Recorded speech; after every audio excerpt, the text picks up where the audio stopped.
Never had your girl feeling like she alone. Gotta treat it like she the queen of your throne. But shorty try to... Hi guys, welcome back to my YouTube channel, Empress Lika. I know it's been a long time since I posted, but I'm back and we're gonna get right into this video. So today I'm gonna be giving my top tips on bleaching or dyeing your locks. So my first tip is do not do it. And I mean this, like, I'm joking, but I'm serious at the same time. Like, don't do it because it does and it can cause a lot of damage to your locks. But if you must do it, I understand, because like for me, in the earlier stages, I went through this phase where I was like obsessed with dyeing my locks. There was just nothing that anyone could tell me or convince or say to convince me not to bleach it. I reached out to other lock females who had their locks, who bleached them, and they were like, don't do it, don't do it. And I was like, okay, I hear you, but what should I do if I do? What should I do if I do? Because it's happening, like it was happening. So the first thing I would say is don't do it. But if you must, then this next tip is very important. If you must bleach your locks and you just are adamant about it, the next tip is to go to a professional. So like with me, I didn't go to a professional, and I think that's where I really dropped the ball at as well. I ordered some kit off of Amazon called Extreme, which I mean should have been a red flag, but again, I wanted to bleach my hair so bad that I didn't even care. And so I mixed up the bleach myself and did my own hair. And that was really that was a bad idea on my end. So please go to a professional, and not just someone who knows how to bleach hair, but an actual loctician who specializes in bleaching. Because you have some locticians who they can do really good hair, but they don't specialize in actually bleaching and dyeing. And you want someone who really knows what they're doing when they put those chemicals on your locks, because it can cause a lot of damage. So please go to a professional if you must do it. My next tip is have a good routine or good regimen. And recently I was looking at this video where this girl was like, yeah, I'm dyeing my hair regardless. And I felt her because I was there. And in the comments, one girl was like, if you don't have a good regimen, then don't even waste your time bleaching your locks. And I just was like, girl, okay. Because that comment was top tier, because that was such a good point. If you don't have something in place already, like once you bleach your hair, things change. So if you just kind of like moisturize your scalp a little bit here and there and you just go, nothing's wrong with that pre-bleach. But once you bleach your hair and those chemicals touch your hair and it changes things, you have to really have a good regimen in place to really take care of your hair on the next level. So please have a good, if you don't have a good regimen in place already, get one before you bleach your locks, or just pause on it until you could get that in order.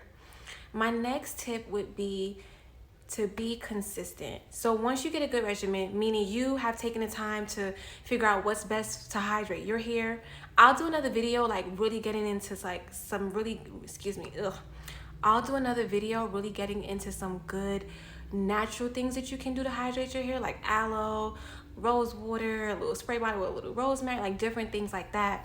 But once you figure out what's best for your locks and your hair, you have to be consistent, because the bleach changes, like it kind of changes the structure of your locks. So for me, I feel like my locks changed drastically. They became brittle, just rougher, dry. Before, my locks were like soft. They were honestly fluffy. My locks were fluffy. They were fluffy. Like people would touch my locks, only people who were close to me, because any and everybody can't touch my locks, but people who were close to me, they would touch my locks. I'm like, oh my goodness, they're so soft. Now, if my locks is like on one of my kids or something, they're just like, oh, it's itching. And I'm just like, you know what? I know it's itching because it be itching me sometimes. I'm sorry. Let me move that for you. So the truth is that it's going to change like the texture of your hair. And you can fight, because it's been years now I've been fighting to get back to my old or my original texture, and I just have yet to be able to get there. So because the bleach will change your texture and it can really dry out your hair, you really want to be very particular about being consistent with a really good hydrating, moisturizing routine, and then something to make sure you're sealing it in. Like you really want to seal in that moisture as well, with an oil. Sealing oils, they have sealing oils, so you can hydrate it first and then seal it in. So those are my top tips. for bleaching your hair. Now, I just want to have a bit of a transparency moment. So when I bleached my hair, in the beginning, everything was fine. Like, one thing I've learned about locks the hard way is that with locks, you have to be careful because everything can seem like it's fine. And it can almost seem like it's fine for like a good year or two. And then one day, they just start going downhill. And when they start going downhill, it's almost like you just can't stop them. It's like an accident you're about to see happen and you can't do anything about it. Like, that's exactly how it is. So for like the first couple years, I wasn't that consistent with my routine or my regimen. I gotta be honest. Like, I did pretty good enough to save my hair, but I wasn't consistent as I should have been. And so later down the line, I started seeing like these really strong dents, like not strong, these really deep dents in my locks. And I got really concerned because it just seemed like no matter how much I tried to fix it, I just couldn't. And so eventually those locks started breaking off, and that can be so embarrassing. Like, I've had times where I've been out and about, or at a certain place, and my lock has come off and I didn't know, and it's on the floor. Like, that is, please, it's embarrassing. So I literally have a bag upstairs full of locks that have broken off. Some of them I ripped off, I'm not gonna lie. I should have cut them off, but I ripped them off, I'm sorry. But locks that I've ripped off, I've tried to save some, I've tied knots on some. I tried to like combine them, but I have to figure out how to use that tool. I was having a hard time with that. So I would just combine it. And to be honest, just please don't judge me. I'm being transparent though. On just one, I promise it was only one. But on one of my locks, I even tried to glue it. Like, I don't know what I was thinking, but that's how desperate I was to not lose my hair, because I was losing so many locks so fast. And I'm grateful that it wasn't at the root, but let me show you exactly what I'm talking about so y'all can get a visual. So for example, this here, as you can see, is the same. If I look over here, it's because I gotta see what I'm doing. As the same as this one. So when I combine these two, as you can see, I'm missing this much lock on this side. My whole back row, down the drain, completely down the drain. Let me show you guys. My back row was my longest locks were in my very last row. Those were the ones that were just like, they were going through the roof. But my hair was growing. Those were the locks that were growing the fastest. When I was trying to get close to it, getting down to my butt, they were the ones taking me there. That whole back row started to break off. Look how short. And for this to be the back row, this makes no sense. For this to be the very, very lowest back row, this makes no sense. I have things like this that I have to deal with when I retwist now, because there's no lock to match this one back there. So where these should have been, they're not there anymore because those locks broke off. And so now I have to deal with this.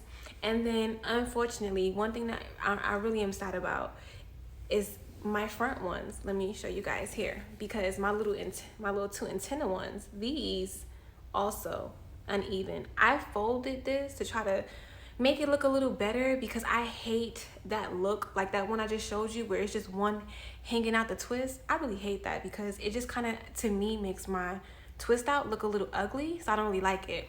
But let me just show you guys. So this was supposed to be this long, and it stops right here. And so when I want to wear hairstyles that I used to love, let me show y'all. Look, craziness. Look how crazy this looks. So when I wanted to do like hairstyles, I would do like this, my little, because I felt real cute with the little two antennas down.